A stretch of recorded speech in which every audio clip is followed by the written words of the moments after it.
The laughter arrived before the guests, sharp and glittering as broken glass.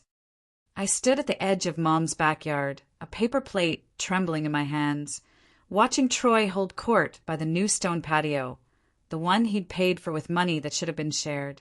His voice cut through the summer air like a blade, and I recognized the familiar cadence. The setup, the punchline, the cruelty.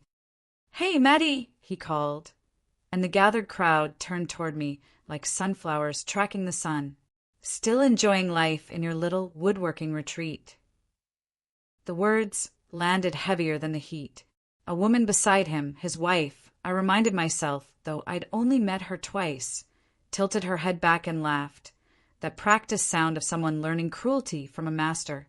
The others joined in, a chorus I'd heard my entire life.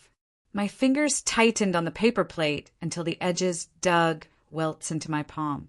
"You know," Troy continued, drawing out the moment like a showman, "I always told Dad you had the handyman gene. Guess that's the only inheritance you got." The yard erupted. Mom laughed, not a nervous titter, but genuine amusement, the kind that made me small and unimportant. I watched her face, searching for the woman who used to smooth my hair after nightmares, and found only a stranger pleased by her son's wit. Something inside me went very still. My name is Madison Ray Coleman, and I was 28 years old the day I learned that being quiet doesn't protect you from cruelty. It only makes you a better target.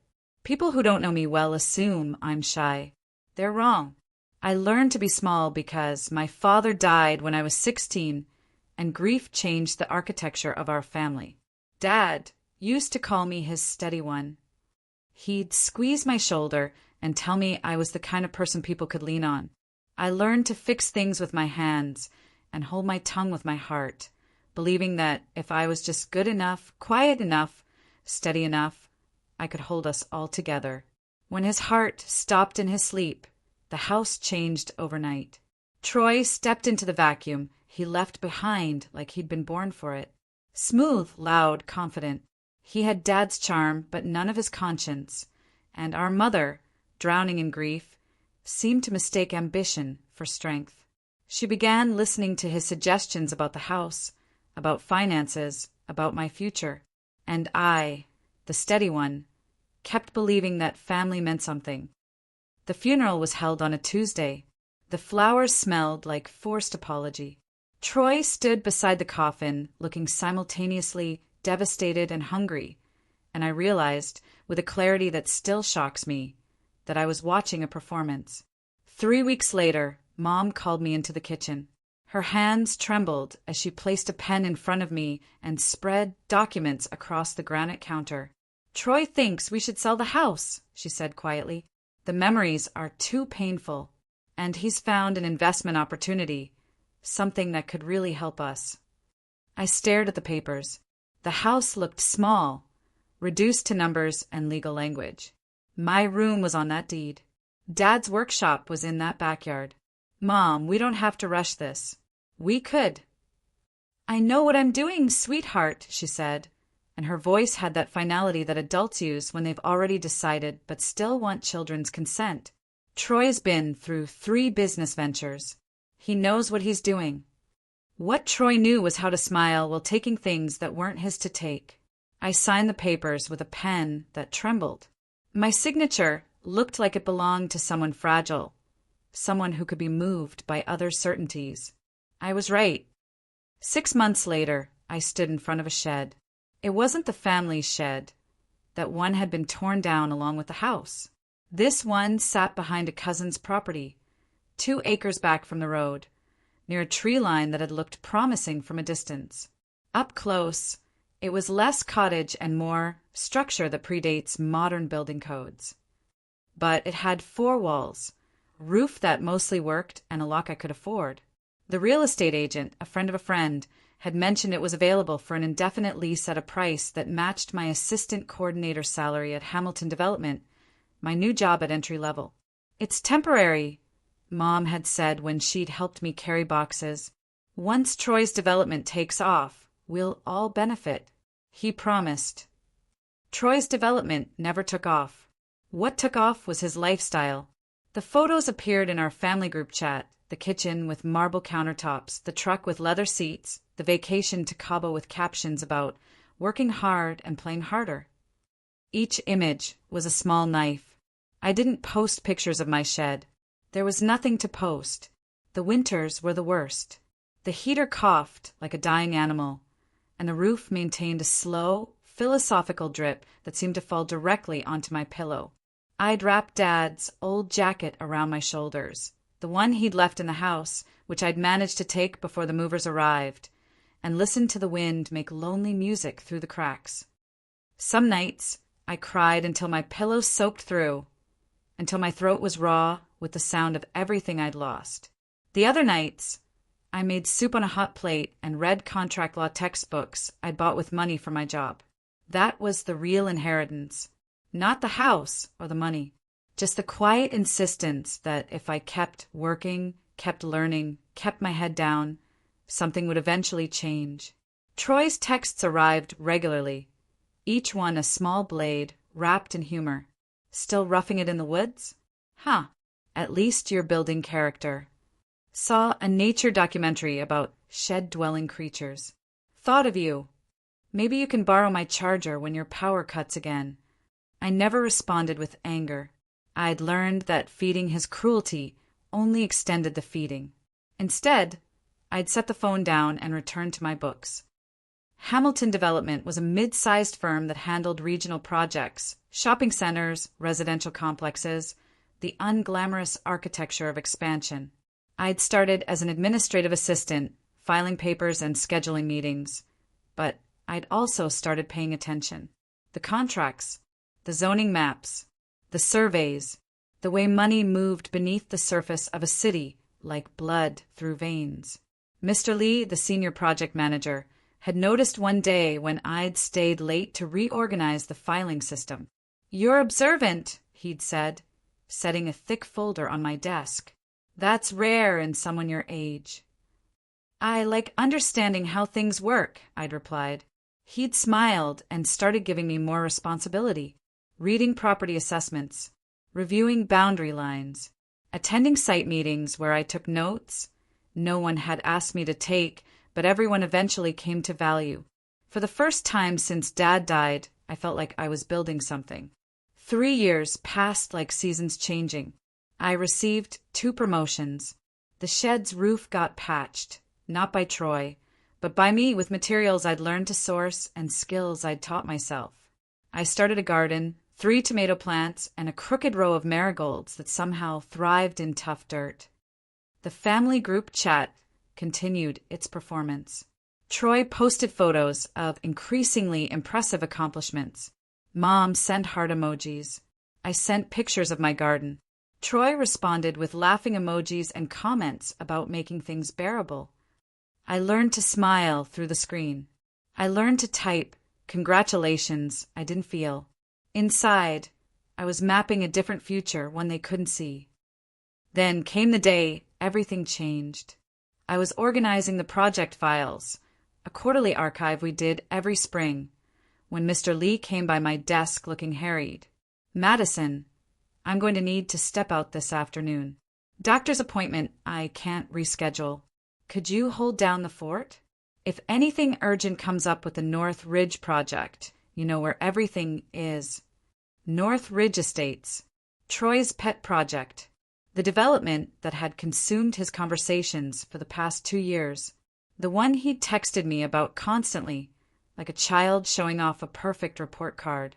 After Mr. Lee left, I pulled the file almost without thinking. The folder was thick with architects' renderings, investor agreements, construction permits, survey maps. I laid them across my desk like a forensic examination, my eyes moving across each page with the expertise I'd cultivated over 3 years of careful attention. That's when I saw it. A notation on the site survey. Lot 47, marked as unverified ownership with a red border. The coordinates seemed familiar, and I pulled up the satellite map to cross-reference. My hands went numb. The coordinates matched the patch of ground where my shed sat, where my marigolds grew, where I'd planted root vegetables and read books at night beneath borrowed light. I spread the blueprints wider, tracing Troy's vision across the land he'd bragged about acquiring. The garage expansion, the main development, the luxury homes designed to impress and profit. All of it overlapped with the parcel I'd been leasing. My shed was in his way. More than that, according to the survey notes, my property had never been properly verified, which meant either it was unclaimed land, unlikely given the lease agreement, or the ownership documentation was incomplete or lost, which meant it needed to be researched. I pulled the file for property records, hand steady now with a new kind of focus. Our firm maintained county records for reference. Most developments required checking boundary lines against historical documentation. I found the county assessor's database login and began searching. Coleman, Coleman, Coleman. There, a parcel registered to Richard James Coleman. Dad's full name, dated 3 years before he died. 1 acre. For personal use. Located precisely where my shed now sat. The transfer notation was dated 6 months after Dad's death. A secondary deed, signed and registered, transferring ownership to Madison Ray Coleman. My father's handwriting. The same looping M I'd watched him use to sign my permission slips, my report cards, the letters he wrote me the summers the first went to camp. He'd given me land. He'd signed it with care and legal precision. And then he'd apparently never mentioned it to anyone, not even Mom. The implications hit me like a door slamming open. Troy had built his garage on my property. He designed his luxury development partially on land I owned. He'd done it without knowing, which meant he'd done it while maintaining the fiction that his ambition was unstoppable, that he'd conquered every obstacle, that he was the golden son, all while standing on my ground. I carefully photographed every page. I verified the deed registration 3 times, my hand shaking slightly. Then I filed everything back exactly as it had been and sat very still in my office as the afternoon light changed. Mr. Lee returned an hour before closing, took one look at my face, and asked if I was all right. "Just tired," I said. "Long day." He nodded and left. I stayed after hours, verifying everything once more, printing copies, and placing them in a folder I tucked into my bag. That night I couldn't sleep. I sat cross-legged on my narrow bed, the one that squeaked if I shifted my weight, and spread the documents across my blanket. The deed was real. The transfer was real. My father's signature was real. I whispered to the darkness, "You built on my land." Outside, wind rattled the tin roof. For the first time in years, I didn't feel small. I felt like someone who'd been waiting for evidence, and evidence had finally arrived. I didn't plan revenge that night. I only let the idea settle, warm and patient, like seeds beneath snow waiting for spring. I folded the papers carefully and placed them under my pillow. My father's handwriting stayed with me all night, whispering, "Steady one. Steady now." I waited 2 weeks, not out of hesitation, but out of strategy. I contacted a property law attorney, a woman named Rebecca Chen, who specialized in land disputes. I showed her the deed, the transfer, the survey records. She reviewed everything carefully, making notes. "This is legitimate," she said finally. "Your father executed a proper transfer. It's recorded with the county. Unless your brother can produce documentation showing he legitimately acquired your acre, which he can't because you didn't sell it to him, this is solid." What if he didn't know it existed? I asked. Doesn't matter legally. Ignorance isn't a defense to encroachment. He built structures on land he didn't own. The question now is what you want to do about it. That was the question, wasn't it? I could sue. I could demand demolition of the garage. I could pursue financial damages. I could destroy him quietly through the legal system, each motion and filing another small pressure on his carefully constructed world. Or I could tell the truth, strategically. "I want to start with a survey," I said. "Official documentation, county records, everything by the book. And I want it conducted during normal business hours. Rebecca smiled like she understood what I was really asking for. During a time when there would be witnesses. Exactly. The surveyors arrived on a Tuesday morning, a perfectly normal Tuesday in early spring. I'd arranged everything through official channels, filed the proper paperwork, and given Mr. Lee the heads up that I needed to oversee a boundary verification for a property near the North Ridge development. No problem, he'd said. That's part of your responsibilities now. I arrived with the survey team at 8 a.m., clipboard in hand, Hamilton Development badge clipped neatly to my coat.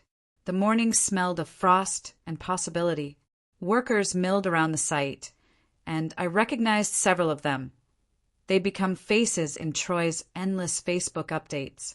Then Troy himself appeared, bursting from his house like he'd been waiting, which maybe he had. His face was already flushed, already angry.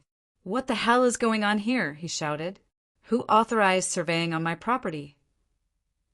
The lead surveyor, a calm man named Gerald with 20 years of experience, didn't flinch. He looked at me. "This is not your property," I said, keeping my voice even. Or rather, not all of it. Troy stared at me like I'd spoken in tongues. "You're joking." "I'm not." I held out the file. According to county records and a verified property deed, this acre belongs to me. Your garage expansion crosses into my boundary by 23 feet. The color drained from his face. The only sound was the snap of flags in the wind as the surveyors moved across the property, marking boundaries. "You're mistaken," he said, but his voice had lost its certainty. "I own everything up to the fence line. According to the county assessor, you own everything except this section, which my father deeded to me 6 months after his death. It's registered and verified. You'll want to check with your title company about how this slipped through your acquisition process." His jaw worked without sound. I watched the moment his mind caught up, the moment he understood that I knew, and knowing meant everything was about to change. He turned abruptly and stormed back inside, slamming the door hard enough that dust fell from the eaves. The surveyor looked at me with something like respect. That was intense. "He'll get used to it," I said quietly. Inside my chest something uncurled, a long, quiet satisfaction. The world had tilted. For the first time, I wasn't the one being laughed at. That night Troy called. I let it ring twice before answering. "You're mistaken," he said immediately, "or you forged something. I own everything up to the fence line. Always have." "Check the county records," I replied. "It's public documentation. Filed and verified. You forged it." I didn't. He exhaled hard, and I could hear the rage underneath, the first crack in his certainty. "We'll talk at Mom's this weekend. All 3 of us. We're going to sort this out." "Perfect," I said softly and hung up. I didn't sleep that night. Instead, I organized my documentation methodically. The deed, the transfer, the county verification, the survey results. I made a copy of everything, arranged it chronologically, and prepared for a conversation that would either end my family or reshape it entirely. When morning came, I dressed carefully, a navy blazer, clean jeans, hair pulled back neatly. I looked calm and determined, not small. I looked like someone who'd been waiting a long time and finally knew what she was waiting for. Mom's kitchen smelled like coffee and lemon oil, the same scent it had carried since Dad died. She sat at the table she'd bought with money from the house sale, a marble surface that caught light like water. Troy lounged across from her, wearing his casual cruelty like cologne. When I walked in, something shifted. The air changed. "Madison," Mom said too sweetly, "you could have called before showing up." "I didn't think I'd need an invitation to discuss family business," I replied quietly, setting the folder on the table. Troy's smile widened. "So, about this little stunt you pulled at my property. Embarrassing me in front of my workers wasn't the smartest move." "It wasn't a stunt," I said, sitting down. "I just stated the facts." He leaned back, confidence wrapped around him like armor. "Facts? Madison, You live in a shed with field mice and think you're some kind of real estate expert. Maybe the isolation's getting to your head. Mom tried to laugh it off. Try, don't be cruel. He cut her off sharply. No, she needs to hear this. She's been coddled long enough, playing the victim. Always the poor, misunderstood daughter. But let's be real. You never built anything, Madison. You just exist. You take what people give you and pretend that makes you interesting. The words landed, sharp and specific. They knew how to hurt me because they were crafted by someone who'd studied my vulnerabilities. But I'd spent 3 years studying property lines, contract language, and the way truth could be verified independently of anyone's opinion. I opened the folder slowly. Troy glanced down, dismissive, and then I watched his face change. The smile faltered. The color drained like someone pulling a plug. "This is fake," he said, but uncertainty had entered his voice. "It's not," I replied, keeping my voice steady. "Dad signed a deed, transferring 1 acre to me. The transfer was registered with the county 6 months after he died. I had it verified this week by both a property attorney and the county assessor's office. The land your house sits on mostly belongs to you, but the ground under your garage expansion, that's mine." He stood, so abruptly his chair scraped backward. "You're a liar." Mom gasped, her hand moving to her chest.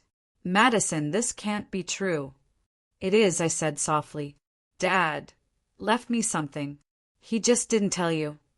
Troy's voice dropped to a growl. "You think this gives you power over me? You think anyone's going to believe this story? You're still that lonely little shed girl. That's all you'll ever be." He leaned in close, and I could smell the coffee on his breath, the anger underneath. "People like me," he whispered, "were born to lead. People like you were born to follow." Something in me broke and rebuilt in the same heartbeat. I gathered the folder and stood. "We'll see who's leading when the county finishes their inspection and sends you the demolition notice." And for the first time, it was him who looked small. The following weeks were orderly chaos. I filed the official complaint with the county. I submitted documentation to the property authority. I was careful, methodical, clinical about it, not vengeful, just thorough. A woman protecting her property through legal channels that existed precisely for this purpose. Troy tried everything. He called the surveyors and threatened lawsuits. He contacted the county with alternative documentation that didn't exist. He showed up at Hamilton Development and cornered me in the parking lot, rain falling between us like a wall. "You're destroying this family," he spat. "Over what? A few feet of dirt." I stared at him calm. "It's not about dirt, Troy. It's about respect." "Respect?" He laughed, harsh and broken. "You wouldn't know respect if it slapped you in that plain little face. You're obsessed with revenge. You always have been. You just can't stand that I succeeded and you didn't." His words were sharp, designed to cut. But beneath them, I heard something else, a tremor of panic. "I'm not obsessed," I said quietly. "I'm awake." He glared at me, but his eyes darted away first. When he drove off, tires spitting gravel, I stood there a long time, letting the rain burn my skin. Because beneath the rage, I'd realized something profound he was unraveling, and all I'd done was state the truth. By spring, news had spread through town like spilled water finding cracks. People whispered about the property dispute at North Ridge. I didn't have to say a word. The documentation spoke itself. Clients backed out of Troy's development contracts. Banks called for verification. His perfect image began to crack like cheap paint. Mom called me one evening, her voice trembling. "Madison, can't you just let it go? He's your brother." I closed my eyes. "He never let me go when he humiliated me, Mom." He laughed while I struggled. He watched me work at a job I love for minimum wage while he bragged about bonuses. He destroyed me piece by piece, and you stood beside him. Her voice broke. "He's family. So am I." The line went silent. I hung up first. After that, they stopped calling. The ballroom glowed with gold and glass, chandeliers casting light like trapped stars. Troy stood near the stage, shaking hands, smiling like a politician. His wife sparkled beside him, rehearsed and brittle.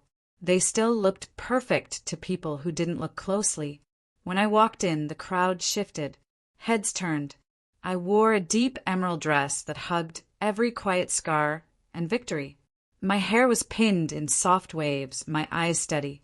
Troy froze when he saw me. Then, with a forced smile, he raised his glass. Well, if it isn't my little sister, the shed queen herself. Laughter rippled through the crowd. Not quite as comfortable as it used to be, but still there. I smiled sweetly. Not anymore. He frowned slightly, confused, but the host took the microphone and the moment shifted. Midway through the event, the host announced, "Before we continue, we'd like to thank the generous contributors to tonight's venue. This beautiful location was made possible by the property owner's generosity. Madison Ray Coleman." The spotlight swung directly onto me. I stood slowly, my heart steady, and walked forward. "Good evening. I'm Madison Ray Coleman. And yes, this venue and much of North Ridge Estates sits on land my father gave me. I'm honored it's being used to bring our community together." Shock rippled through the hall. Murmurs turned into gasps. Cameras flashed. Troy's smile collapsed entirely. "What are you doing?" he hissed. I turned to him, voice calm but sharp enough to cut glass. "I'm introducing myself properly. After all, I've been invisible too long." His face went pale, rage flickering in his eyes. "You're ruining everything." "No," I said softly. "I'm reclaiming what's mine." And as I walked away, applause erupted, not loud but enough. Enough to drown out the man who once told me I'd always be nothing. Because that night, under the chandeliers and whispers, he became small. And I, quiet, patient, steady, became unforgettable. The morning after the gala, the world shifted. Troy's phone must have been on fire, calls from investors, board members, reporters. His pristine empire was cracking, and I could almost hear it splintering from my desk at Hamilton Development. I didn't intercept him. I didn't need to. The truth, once released, spreads like water finding the lowest point. Then he called me. "Congratulations," he sneered. "You embarrassed yourself in front of the entire town. Do you think anyone actually believes your story?" I was silent, letting the venom drip into emptiness. He laughed bitterly. "You crave attention, Madison. You've always wanted to be me, but you never will be." I said quietly, "I don't want to be you, Troy. I just wanted peace." He scoffed. "Peace? You feed off pity. You live for it." For a moment, I closed my eyes, imagining his face red with frustration. But I didn't feel satisfaction. I felt something quieter, heavier. Release. "You keep telling yourself that," I whispered and hung up. Later that week, the county issued an official notice. North Ridge Estates, Lot 47, unauthorized construction. Property dispute in progress. It appeared in the local paper, bold and humiliating. Troy tried to spin it, posting on social media about jealous siblings and fake claims. But the cracks widened. Contractors walked off. Investors pulled out. And whispers followed him everywhere. I stayed quiet, patient. 2 weeks later, my mother appeared at my shed. The sun was setting, painting everything gold and purple. She looked smaller than I remembered, her silhouette fragile against the fading light. She wore a shawl wrapped tightly around her shoulders. "Madison," she said softly, "he's losing everything. The bank froze his accounts. The investors are furious. Please talk to him." I stepped aside, letting her in. The little place smelled like coffee and cedar, the quiet hum of my life filling the space. "Talk to him." I echoed, pouring her a cup. Like he talked to me when he mocked me in front of coworkers, or when he laughed at me for having nothing. She looked down at her hands. "He's your brother. He says things he doesn't mean." "He means everything he says, Mom. He enjoys watching people crumble. Her lip trembled. You're better than this. Revenge doesn't heal. I stared at her for a long moment, my throat tight. Neither does pretending abuse is love. Her eyes widened, shimmering. I softened my tone, but I didn't soften my truth. You chose him every time. You stood by while he broke me. I'm not doing this to hurt him, Mom. I'm doing this to remind him that cruelty has a cost, and I'm doing it to remind myself that I matter. Tears slipped down her face. I just wanted peace. So did I, murmured. But peace doesn't grow in soil watered with lies. When she left, the air felt heavier, like the ghosts of our family were still sitting at my kitchen table, whispering regrets into the silence. But I didn't feel guilty. I felt honest. That evening, a car pulled up outside my shed. The headlights cut through the dusk like knives. I opened the door to find Troy standing there, rain soaking through his expensive coat, eyes burning with fury. You think you've won, don't you? He hissed. I didn't answer. He stepped closer, his voice rising. You humiliated me in front of everyone. You, living in this dump, think you can take what's mine. I flinched as his hand slammed against the doorframe. This land, this family, it's mine. You were always the weak one, the useless one. You think a few papers and pity will change that. His breath smelled like whiskey. His eyes, wild and desperate, searched my face for fear, but there was none left in me. Troy, I said quietly, you can't hurt me anymore. He laughed, loud, sharp, broken. You really think this changes who you are? You'll always be pathetic, Madison. Then his voice dropped to a dangerous whisper. But if you think I'll let you ruin me, you're dead wrong. Before I could respond, he turned and stormed back into the rain, slamming his car door so hard the echo lingered long after he was gone. I stood there shaking, not from fear, but from release, because the man who once towered over me was starting to collapse under the weight of his own lies, and all I had to do was stand still. The following week, his downfall made headlines. Local developer under investigation for fraudulent permits. It turned out Troy had cut corners for years. Illegal contracts, falsified signatures, unpaid workers. Now that the spotlight was on him, everything came spilling out like poison from a wound. The same people who once praised him began to whisper. The same friends who toasted his success stopped answering his calls. His investors demanded refunds. The development project was frozen. I heard about it at work, through the normal channels, and I felt nothing. Not victory, not satisfaction, just the quiet ache of understanding that I'd never wanted his destruction. I'd only wanted his respect. And since he was incapable of giving that to anyone but himself, destruction was what remained. One stormy evening, he knocked on my door again. This time, when I opened it, Troy looked small. His face was pale, his eyes bloodshot, his once perfect hair disheveled. He stood in the rain like he'd forgotten how to leave. I lost everything, he said flatly. The house, the contracts. Even Mom stopped answering my calls. I stood there in silence, the rain making dark patterns on the porch. I came to say congratulations, he sneered weakly. You finally got your revenge. I didn't want your destruction, I said quietly. I wanted your respect.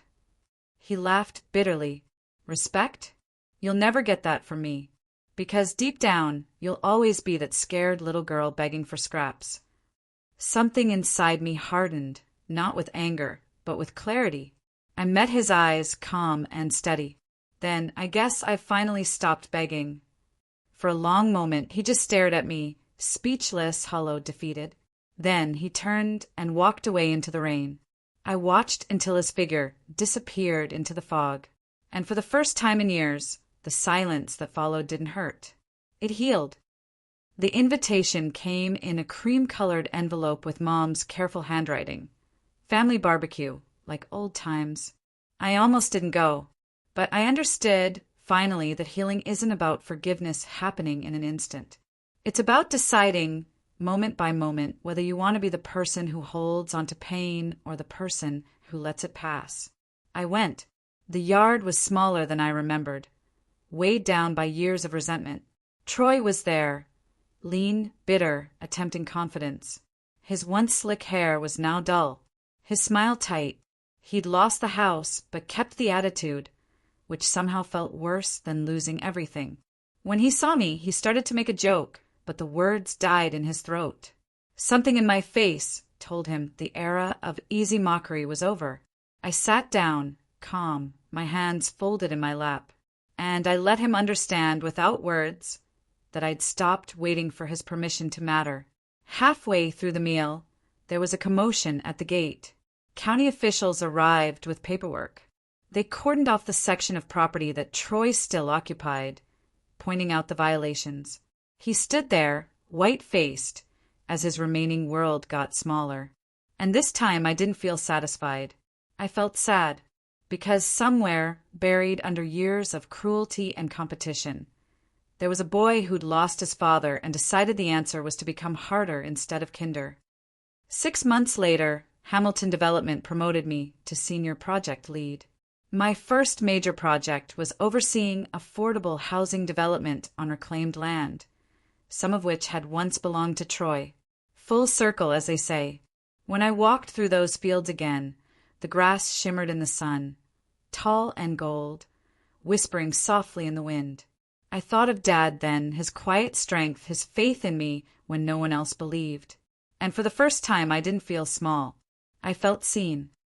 Even now, I still live in my shed. Only it isn't a shed anymore. The walls are whitewashed and lined with ivy. The once leaky roof now glows with fairy lights hung carefully by my own hands. A swing hangs beneath the old oak tree, creaking gently in the breeze. The garden has expanded, tomatoes, herbs, flowers and colors I never knew existed. Every morning, sunlight spills through my window, painting the wooden floor in gold. Neighbors drive by and say it looks peaceful. If they only knew. Sometimes I sit by the window at night, sipping tea, hearing the echoes of old laughter. But now, instead of stinging, those echoes remind me of something I learned. Justice doesn't always roar. Sometimes it smiles quietly from a porch surrounded by wildflowers. I whisper sometimes, to the empty air that carries my father's memory. They mocked me for living small, but I was just living smart, steady, building on ground that was always mine. And when the wind brushes through the trees, through the marigolds that still grow in crooked rows, it almost sounds like he's laughing, soft, proud, and free. Because some victories aren't about defeating anyone else. They're about finally believing in yourself. My story proves one thing: respect is non-negotiable. Your worth isn't defined by who gets the credit or who your family believes first. Silence can be a weapon. Patience can be power. If this resonated with you, if you've been gaslit into invisibility, share it with someone who needs to hear. Your survival makes you extraordinary. Subscribe for more stories about setting boundaries and turning humiliation into triumph. Because the revolution happens when you write your own ending. Your worth was never in question. It was only ever waiting to be remembered.